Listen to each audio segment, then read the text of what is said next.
Звонкоголосая немка Сандра Лауэр, более известная под своим сценическим псевдонимом Сандра, была настоящей суперзвездой 80-х 90-х.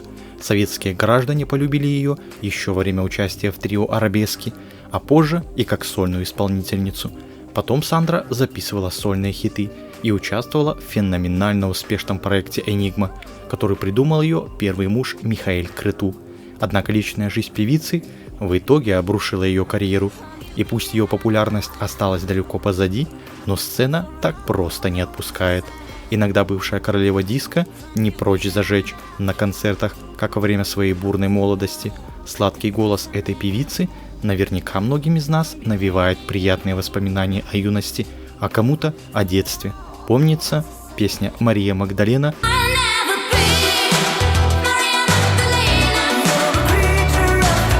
Звучала на каждой дискотеке и чуть ли не из каждого кассетника. С немецкой поп-дивой по степени популярности могли мало кто потягаться. Давайте вспомним Сандру и посмотрим, как она выглядит сейчас и чем занимается на своем 7-м десятке лет.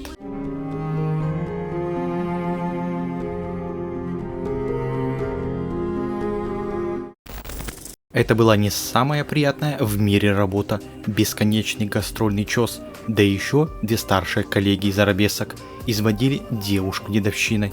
Кто их сейчас вообще помнит, этих коллег? Не думаю, что многие. Но Сандра не сломалась, а получила отличный концертный опыт и вдобавок встретила любовь румына Михаэля Крыту. Представляясь Михаэлем Крыту, он выступал с «Арабески» в качестве клавишника, но хотел и само собой мог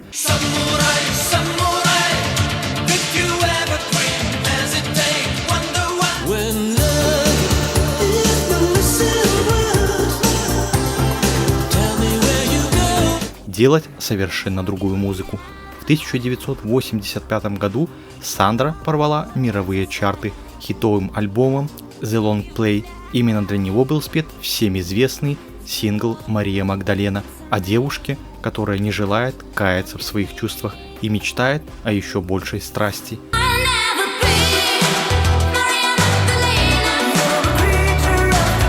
Альбом сочинил, аранжировал, спродюсировал и записал Михаэль.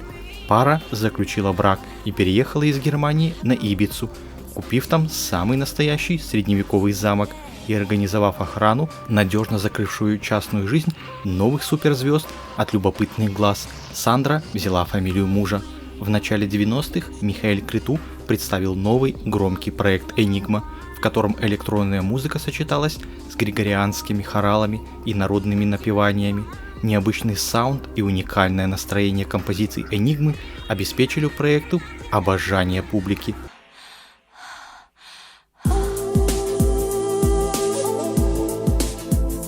Хотя долгое время создатели композиций сохраняли анонимность, голос Сандры поклонники узнали сразу.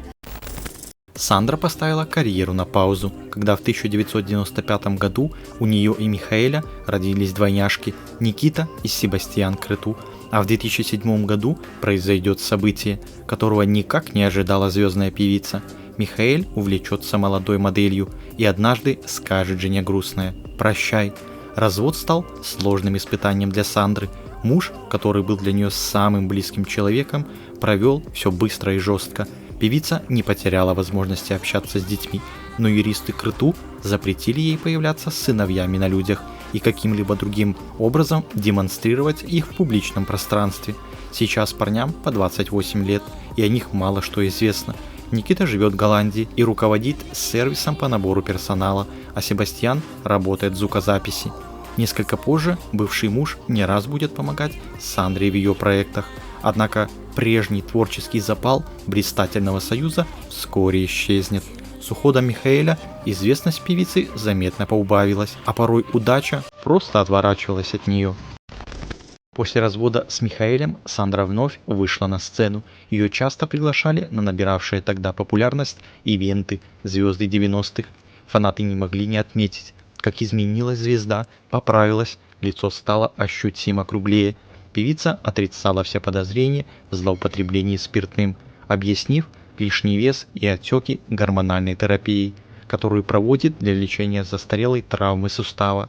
Сандра вновь расцвела Познакомившись на вечеринке у подруги с Олафом Менгесом, они встречались 3 года, а в 2010 году оформили отношения. Она вышла за него замуж и снова поменяла фамилию.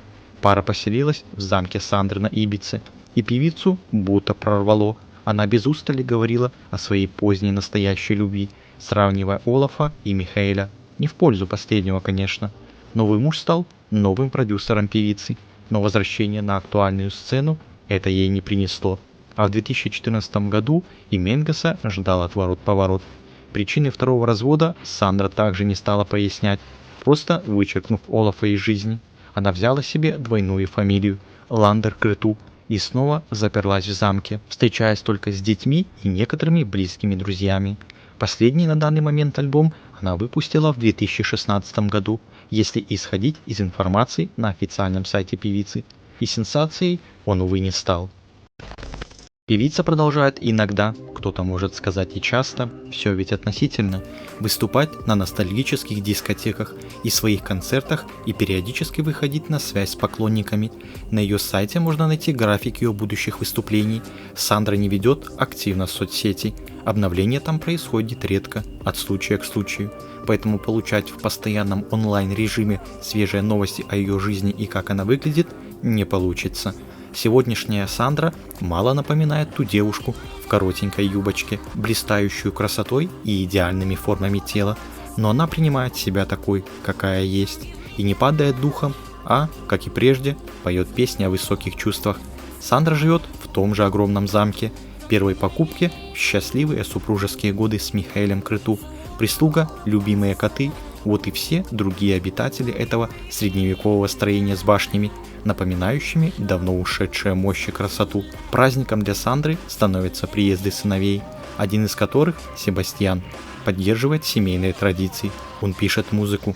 Конечно, в любом случае, в таком зрелом возрасте Сандра, специализировавшаяся на танцевальной музыке, уже не осталась бы действующей участницей хит-парадов, но очень жаль, что жизнь очень талантливой исполнительницы сложилась так, что ей пришлось сделать большой перерыв в карьере, ведь сцена с детства была главной страстью певицы, и она заслужила того, чтобы блистать на ней. Впрочем, ретро-хитов Сандры у нас никто не отнимает, и надеемся, что сейчас ей отлично живется на райской Ибице в прекрасном комфортабельном замке.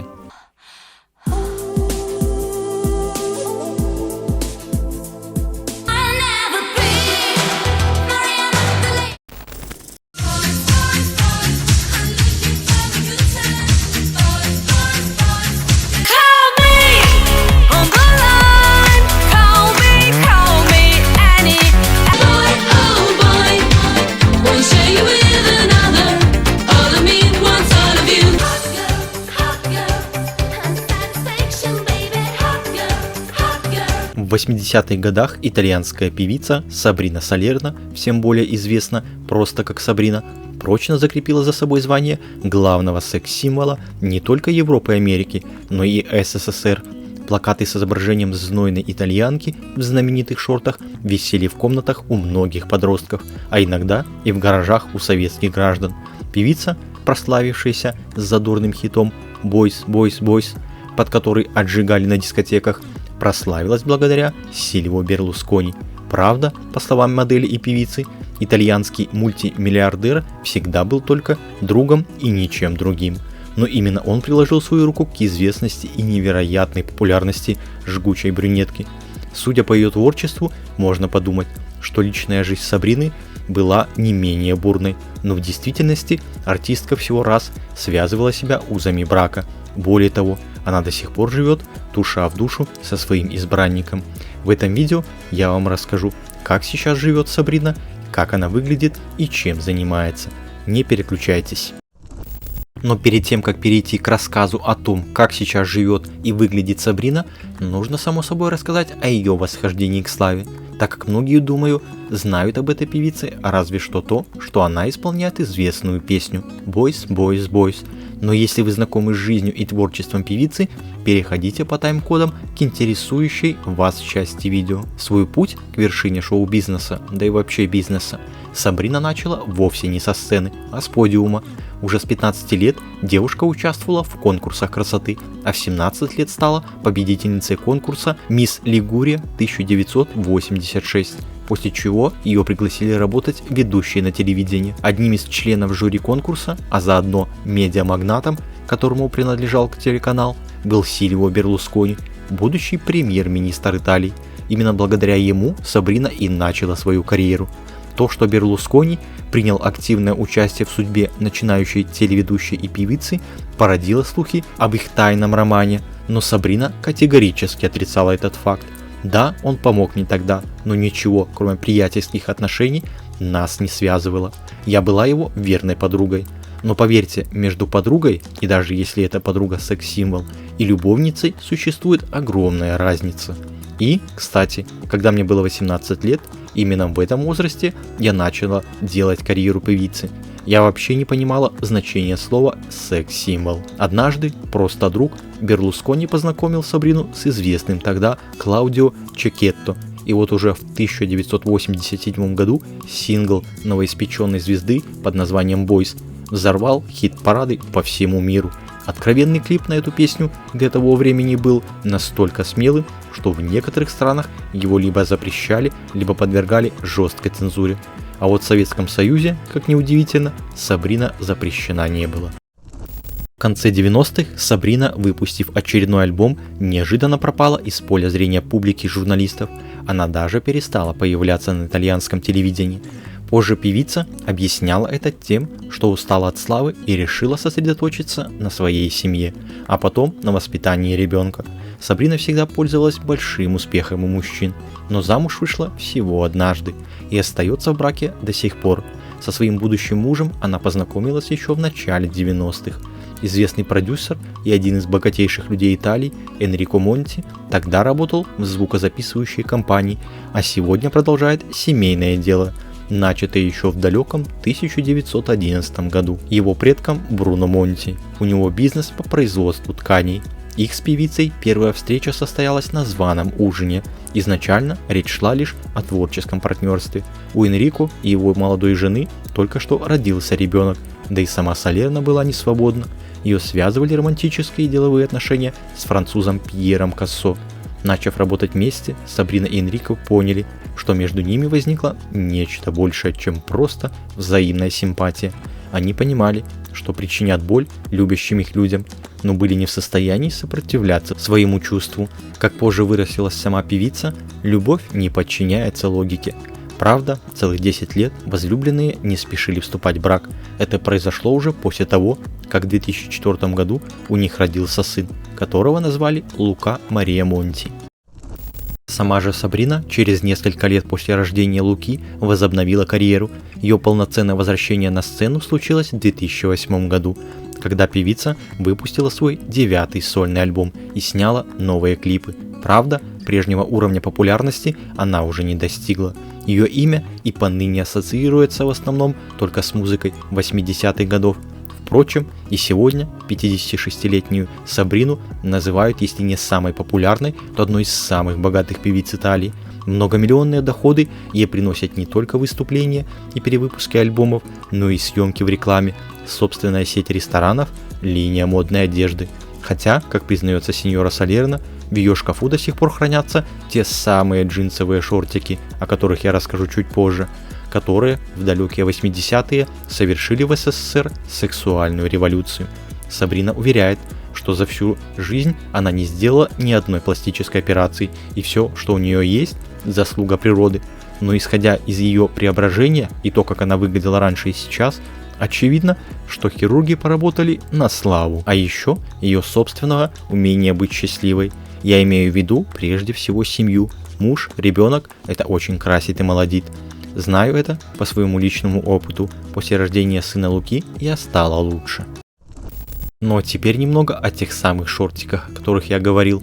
В конце 80-х годов зарубежные исполнительницы диско вызывали у советских слушателей настоящий ажиотаж. Пластинки с записями песен Сандры, Сиси Кетч и Сабрины разметали как горячие пирожки. В 1988 году Сабрина выступала в качестве специального гостя на закрытии международного конкурса песни в польском Сопоте, где представила свой хит «Boys». В СССР концерт транслировало центральное телевидение. Яркий номер звезды впечатлил советских зрителей, и вскоре ее шлягер зазвучал на всех дискотеках. В 1989 певица приехала в Москву и дала концерт при полном аншлаге. Эта поездка ее очень впечатлила. Она сама говорила: «Мне было тогда всего 19 лет. Мои представления о вашей стране были очень расплывчатыми. Оказаться в 1989 году на Красной площади было колоссальным впечатлением. Я ощутила дух старины, величие культуры и истории и еще какое-то волшебство. Это место меня завораживало.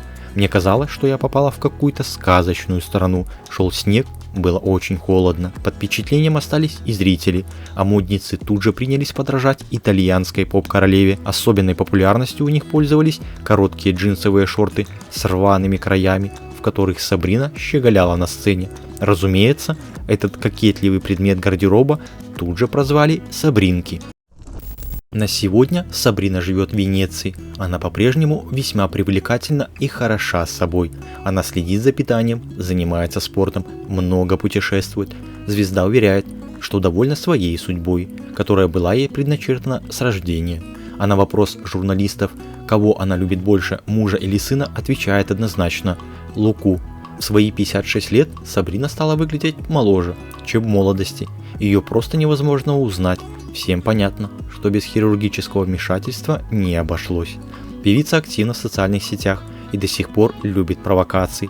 Она публикует в своих официальных профилях смелые фотографии, подчеркивая выдающуюся грудь обтягивающими и прозрачными фасонами. Мне нравятся сильные личности, те, кто смотрит тебе в глаза и имеет смелость сказать то, что думает.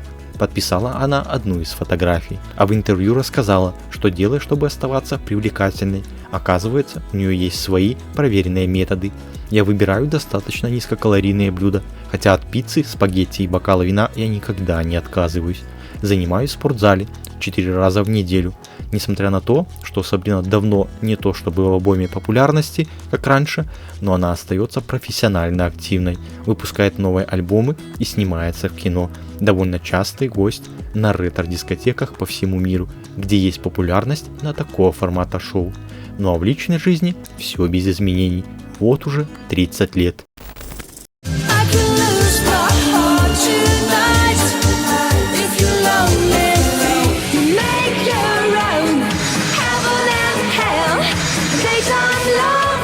В начале 1980-х годов основатель и участник дуэта Modern Talking Дитер Болен открыл звезду мировой поп-эстрады Сиси Кетч.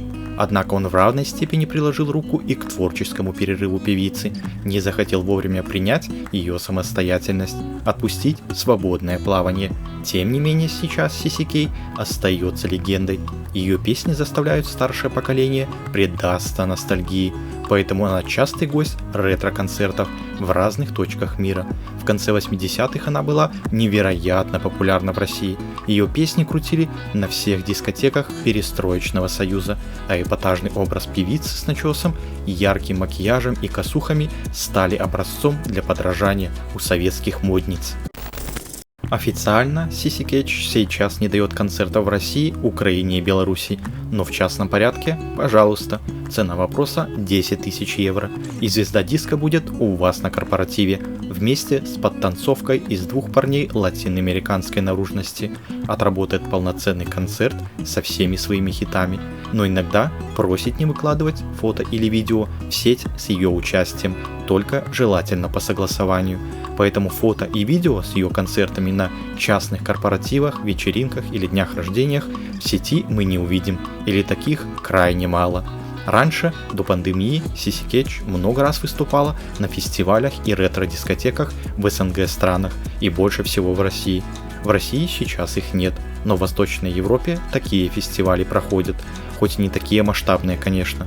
Все контакты менеджеров CC Cage, а также готовые билеты на все ретро-дискотеки 80-х в любых странах всегда есть на ее немецком сайте. Официальный аккаунт CC Cage ВКонтакте продолжает работать и регулярно пополняется новыми материалами. А вот в популярной соцсети X вы не найдете настоящие странички певицы, потому что там певица зарегистрировалась под своим настоящим именем Каролина Мюллер, или по крайней мере я не смог ее найти под сценическим псевдонимом. Как сама певица вспоминала позже, разрыв с Дитером Болином случился в 1989 году. Тот контролировал каждый ее шаг и не оставлял никакого пространства для творчества. Он был очень тяжелый человек, постоянно хамил. В какой-то момент я просто выбежала из студии, где мы писали альбом. Позже меня уговорили вернуться и дописать пластинку, но к тому времени решение уже было принято. Нам с Болином было не по пути, говорила артистка. Расставание с композитором и продюсером стоило денег и нервов. Болин подал в суд, намереваясь оставить за собой право на сценическое имя CC Cage. Он заявил, что имя – это его собственность, но это не соответствует действительности.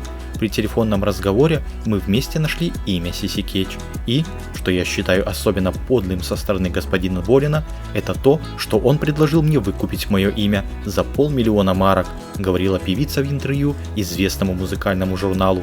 Позже певице удалось в суде отстоять свою правоту. Под именем CC Cage она продолжает выступать и сегодня. Теперь версия об разрыве творческих отношений со стороны Дитера Болина. С фамилией Мюллер хорошо продавать простоквашу или гардины. Она подходит деревенской толстушке, но с такой фамилией ни в коем случае не стать поп-звездой.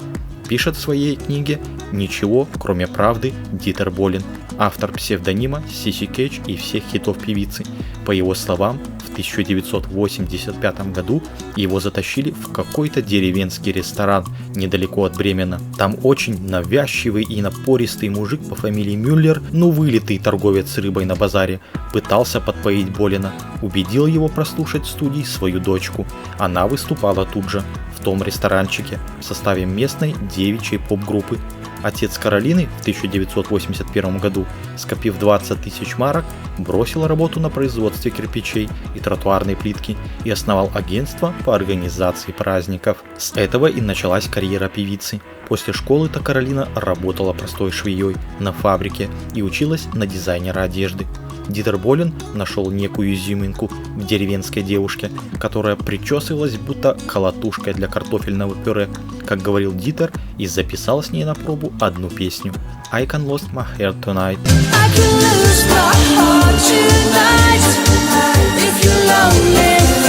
Успех был мгновенный и ошеломляющий. Каролина не обладала выдающимся вокалом, но могла издавать замечательные трели при помощи буквы «Х». Когда она пела «I love you», то у нее это скорее звучало не как «я люблю тебя», а как «я люблю тебя». И таким своеобразным высоким мини-звуком, как в тирольских пениях, с улыбкой, то ли сарказмом, пишет Дитер в своей книге. В этом была индивидуальность, а индивидуальность в нашем деле может быть важней, чем красивый голос. Я решил дать ей шанс. Через 4 года совместной работы с певицей, по версии Болина, случился острый приступ звездной болезни. Она возомнила себя дорогой и очень важной женщиной, со скандалом разорвала контракт с Дитером и ушла к конкурентам из компании Метроном. Дитер Болин судился и отобрал у нее право исполнять свои песни, а новые композиции в ее репертуаре, мягко говоря, не дотягивали уровня этих хитов. Хотел еще отобрать и псевдоним CC Cage, но тут суд принял сторону певицы, постановив оставить сценическое имя ей, но за денежную компенсацию в пользу господина Болина. Проект CC Cage заглох аж до 1998 года, когда в Европе вернулась мода на диско, а Болин перестал возражать против исполнения его песен Каролиной. Правда, само собой, не за бесплатно. Состоялось то, что Дитер иронически называет отъездом в Сибирь, имея в виду, что выступать CC Cage стало в основном в России и других республиках бывшего СССР. В начале 2000-х это был безостановочный, чрезвычайно прибыльный чёс денег. Сейчас его приглашают намного реже, но все равно помнят и любят. Кстати, раньше в рейдере певицы значилась обязательно одна бутылочка хорошего шампанского в гримерке, а теперь уже нет. Каролина, по ее словам, сейчас окончательно отказалась от алкоголя и перешла на вегетарианство. О своей личной жизни исполнительница говорить неохотно. Писали, что в момент разрыва контракта с Дитером Болином у певицы был роман с барабанщиком Франком Отто, который тоже был задействован в ряде проектов создателя Modern Talking. Якобы Болин предложил Отто место в своем новом коллективе Blue System в обмен на разрыв отношений с Каролиной, и тот согласился и предал свою подругу. Фактически променял ее на место барабанщика дитеровской группы Blue System. Все бы ничего, но Каролина тогда была на 4-м или 5-м месте беременности, а Франк спрятался в кусты, трусливо заявив: «Она может быть беременна и вовсе не от меня». Каролина сделала аборт, по другим данным у нее случился выкидыш, и больше детей Бог ей не дал, хотя очень пыталась. Позже Сиси Кетч переехала в Лондон, где стала увлекаться йогой, настолько, что даже замуж вышла. Это уже ее второй официальный брак за своего инструктора по йоге и медитации, англо-индийца по имени Эривата. Но длился брак недолго, всего 3 года. В 45 лет она обручилась с неким молодым бойфрендом, но брака не последовало. Ну а на склоне лет, в 2024 году, певице исполнится 60 лет. Осталась одна и честно признается, ей комфортно одной, теперь уж и не нужен никто. В одном из интервью артистка признавалась, что часто получает предложения о свиданиях от состоятельных людей, но сейчас она взяла паузу и хочет посвящать все свое время только самой себе. Многие поклонники звезды интересуются секретами ее красоты. Певица признается, что не прикладывает особых усилий для поддержания себя в форме. Артистка пользуется самым обычным увлажняющим кремом, который продается во всех магазинах. Пьет много воды и чая. От кофе, мясных продуктов и спиртных напитков Каролина отказалась уже давно. Кроме того, певица практикует медитацию и старается побольше спать, так много, насколько это возможно. Как говорит сама певица, я стараюсь есть максимально простые продукты. У меня плотный график, поэтому не всегда получается есть здоровую пищу. Но не обязательно питаться только здоровой едой. Важно соблюдать баланс. От здоровой еды ты устаешь, а человек должен быть счастливым, говорила она. Судя по последним публикациям СМИ, детей у нее по-прежнему нет. Женщине не обязательно иметь детей, чтобы быть счастливой, говорила она в интервью и добавляла: впрочем, если бы у меня был малыш, я бы посвящала ему все свое время. В интервью также певица на вопрос о своей семье предпочитала и вовсе не говорить о мужьях и экс-возлюбленных. У меня 3 брата, один из них женат, у него семья, второй брат обручен и скоро женится, у 3-го есть подруга, делилась она. За годы работы на музыкальной сцене певица практически не изменилась. Те же обворожительные зеленые глаза, та же пластика и грация. Публика тепло встречает и по-прежнему восхищается певицей. Она продолжает активно выступать и гастролировать. Королева диска радует поклонников все новыми программами и красочными шоу. Певица регулярно, до пандемии и когда проводились ретро-дискотеки, заезжала в Россию, посещая с концертами столицу и провинциальные города. Также активно гастролировала и гастролирует на сегодня по странам Европы и участвует в ретро-дискотеках и шоу, посвященных музыке 80-х и 90-х, а также активно гастролирует в некоторых странах СНГ. Последний концертный тур из нескольких выступлений, исходя из информации на странице певицы, состоялся в Казахстане, в Алма-Ате и Астане в апреле и мае 2024 года. По окончании тура Каролина планирует сделать паузу в своей карьере. Если посмотреть в ее соцсети, то пауза планирует быть недолгой, и уже относительно скоро, в марте 2025 года, певица снова порадует своими выступлениями своих ярых поклонников в очередной ретро-вечеринке 80-х в Германии, в Гельзенкирхене. В 2024 году проект Сиси Кетч – это чисто семейный бизнес. Отец певицы, несмотря на свои преклонные годы, был ее главным продюсером, который, к сожалению, скончался в апреле 2024 года, о чем певица в виде постов проинформировала подписчиков и поклонников в разных соцсетях. Младший брат возглавляет фан-клуб певицы, ведет ее аккаунты в сети, торгует дисками, винилом, автографами и тому подобное.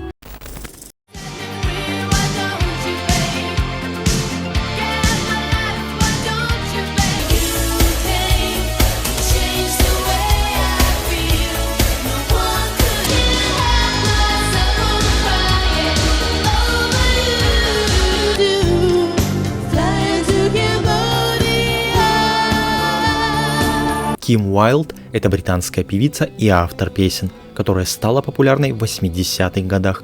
Ее уникальный стиль и запоминающиеся мелодии сделали ее одной из самых известных исполнительниц того времени. В начале своей карьеры она выпустила несколько успешных синглов, которые быстро стали хитами. Она известна своими мелодичными композициями, которые легко запоминаются и остаются в памяти надолго. Певица продолжает активно выступать и записывать новые песни, радуя своих поклонников по всему миру. Ее творчество продолжает вдохновлять новое поколение музыкантов, а ее голос остается таким же ярким и запоминающимся. Если вы еще не знакомы с творчеством Ким Уайлд, то вам стоит послушать ее песни. Они могут стать настоящим открытием для вас. Сейчас Ким удается с успехом заниматься и садоводством, и музыкальной деятельностью. Для начала, безусловно, нужно начать с биографии певицы. Для тех, кто ее не знает, но кто знает, переходите по тайм-кодам к интересующей вас части видео. Ким Смит, настоящая фамилия певицы, появилась на свет 18 ноября 1960 в предместье Чизвик, которое располагается в западной части Лондона. Свой сценический псевдоним позаимствовала у отца, являющегося популярным в 50-е годы поп-певцом и одним из пионеров английского рок-н-ролла Марти Уайлда, который в свою очередь родился под именем Реджинальд Леонард Смит. Мать Ким по имени Джойс Бейкер в молодости была певицей и танцовщицей в группе «Девочки Верноны». Когда девочке исполнилось 9 лет, она перебралась в графство Хартфордшир вместе с семьей. Получив среднее образование, без труда поступила в колледж Сент-Олбанс, где обучалась искусству и дизайну. Параллельно с этим Ким вместе с матерью была на бэк-вокале в группе ее отца. В 80-м младший брат девушки по имени Рики помог ей записать в студии, арендованной их звездным родителям, несколько демок, на которые вскоре обратил внимание шеф звукозаписывающей компании Rock Records, популярный британский продюсер Микки Моутс. Мужчина, недолго думая, предложил начинающей певице заключить с ним контракт. Дебютный сингл Ким под названием «Дети в Америке»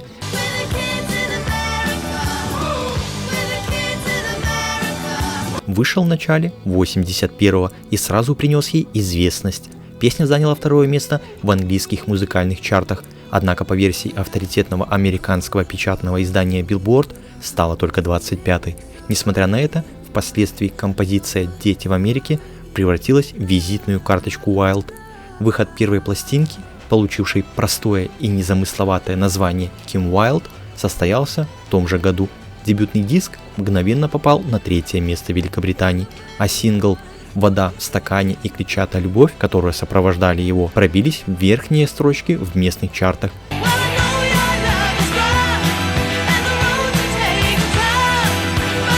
Тем самым закрепив успех юной исполнительницы. Каждая композиция с этого альбома была написана отцом и младшим братом девушки. Мужчины продолжали сотрудничать с ней вплоть до 1988-го, сочинив подавляющее большинство песен, исполненных Ким в 80-е годы. Все это время певица поддерживала образ эффектной и харизматичной блондинки, который во многом перекликался с имиджем вокалистки популярной группы Блонди Дебби Харри. Первое время популярных исполнительниц сравнивали, однако это не повредило карьере ни одной, ни другой. Энергичный поп-рок, который был характерен звучанию первой пластинки Уайлд, вскоре претерпел некоторые изменения. В музыке следующего диска 1982 года под названием «Выберите» стал преобладать холодный колорит синтезаторов, подчеркнутый динамикой электронных барабанов. Однако, несмотря на то, что сейчас этот альбом принято считать одним из наиболее талантливых в дискографии певицы, ему не удалось повторить молниеносный прорыв предшественника, занял в музыкальном рейтинге всего 19 место. Во всяком случае, этот альбом пополнил профессиональную биографию исполнительницы еще 2 хитами «Виды с моста» и «Камбоджа».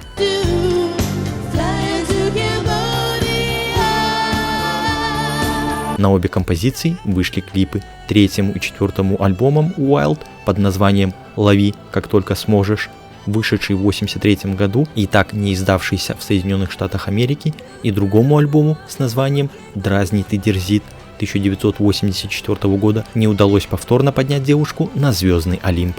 Однако некоторые песни, такие как «Люблю блондинку», «Жажду любви»,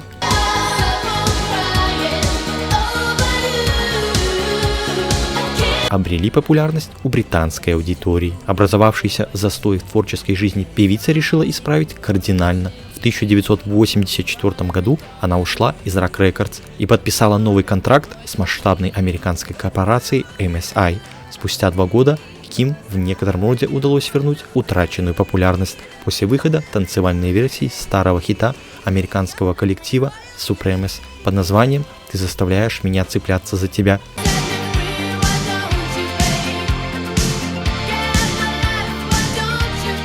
Песня расположилась на 2-м месте в Великобритании и на 1-м в США. Далее вышла 5-я пластинка, озаглавленная «Еще один шаг», очередным хитом которой стала одноименная композиция «Еще один шаг», исполненная Уайлд в дуэте с соул-певцом Джуниором.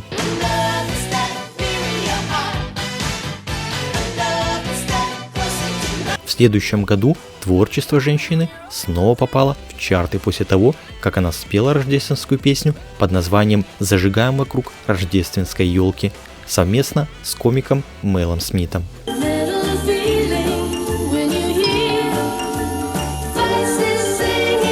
Конец 1988 стал еще более удачным для Ким.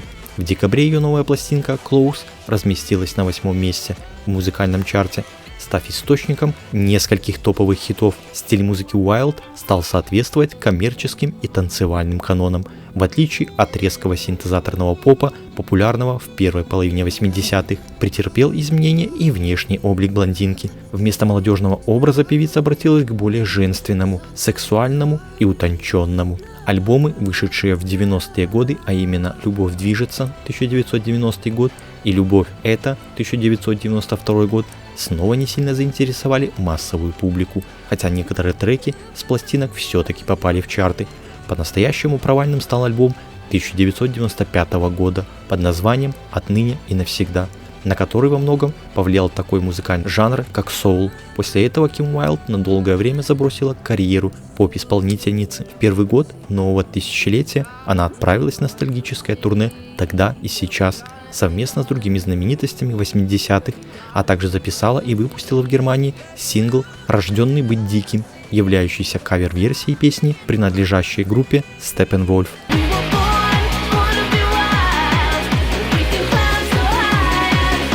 В сентябре 2001 в свет вышел сборник под названием «Самое лучшее от Ким Уайлд», который был хорошо принят аудиторией. В него вошел один новый трек под названием «Любимый». Следующие несколько лет Ким Уайлд провела в гастрольных поездках по континентальной Европе, где непременно пользовалась успехом. В 2006 женщина презентовала очередную новую пластинку «Никогда не говори никогда», в которую вошли как неизвестные песни, так и старые хиты, перезаписанные на современный лад. В 2018 году певица выпустила альбом под названием «А вот и пришельцы», тем самым дав понять, что она не собирается уходить на покой. 1996 ознаменовался новым витком в личной жизни британской поп-певицы. Ее мужем стал Хелл Фаулер, вместе с которым Ким Уайлд приняла участие в музыкальной постановке «Томми». В дальнейшем у супругов появились 2 детей: сын, которому дали имя Харри Тристан, и дочь Роуз Элизабет. Во время первой беременности пробудилось старое увлечение садоводством. Уайлд окончила курсы растениеводства и для своих детей вырастила настоящий сад. Карьера садовода тоже оказалась успешной, ее талант сразу же был замечен. В качестве дизайнера она была приглашена на 4-й канал в передачу «Лучшие сады». Годом позже Уайлд приняла участие в съемках 2 серий передачи «Захватчики сада» компании BBC. Совместно с Дэйвом Фонтейном певица попала в Книгу рекордов Гиннесса за успешную пересадку самого большого дерева. Однако в январе 2007 года дерево было повалено бурей. В 2005 году Уайлд взяла золотую награду на цветочном шоу в Челси. Уайлд также написала 2 книги о садоводстве: «Работа в саду с детьми» и «Начинающий садовник». Первая была переведена на испанский, французский, датский, голландский языки, позже на немецкий. На сегодня поп-певица продолжает активно давать интервью и концерты. Аудитория везде ее встречает с теплотой и любовью. Также певица выпускает новые композиции и снимает клипы на них. Выступает на ретро-вечеринках по всему миру, где популярен формат данного шоу. Женщина активно ведет микроблог в социальной сети Instagram. где выкладывает афиши предстоящих выступлений и фотографии с них. На официальном сайте исполнительницы также можно узнать даты предстоящих туров, купить билеты, узнать информацию о ее биографии, новости, и также есть магазин с фирменным мерчем исполнительницы. Ким Уайлд сейчас живет с счастливой семейной жизнью с мужем и 2 детьми. Ее вклад в музыкальную индустрию признан как критиками, так и поклонниками. Она продолжает вдохновлять новое поколение артистов своей непоколебимой преданностью музыке и стремлением к творческому самовыражению. Ким Уайлд – настоящий символ в мире поп-музыки. Ее карьерный путь показывает, что талант и упорство могут привести к невероятному успеху и признанию, независимо от того, занимается ли она музыкой или садоводством. Ким всегда стремится к совершенству и продолжает удивлять своих поклонников новыми достижениями.